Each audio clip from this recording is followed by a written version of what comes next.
আসসালামু আলাইকুম। অনেক দিন পর একটা সুন্নতে খাতনার দাওয়াত পাইলাম, এখন যাব ওইখানেই। তো চলেন আমরা চলে যাই আমাদের বড় পুকুর বাড়িতে, ঠিক আছে? ওকে। এসে খাওয়া খাইতে বসে গেলাম, দেখি যে প্যান্ডেল সাজাইছে।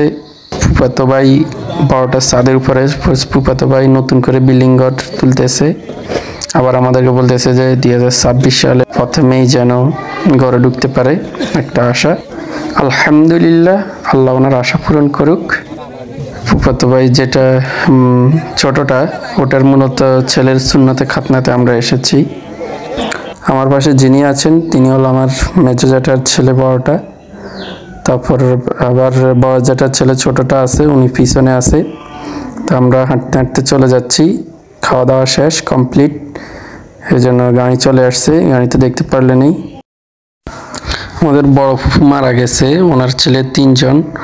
তো একজনের বিল্ডিং তো দেখালামই, আর এটা হলো মেজোটার বিল্ডিং, আর ছোটটাও নতুন বাড়িতেই বিল্ডিং করবে, পুরাতন বাড়িতে সম্ভবত করবে না। আজকে ভিডিও পর্যন্তই, আল্লাহ হাফেজ।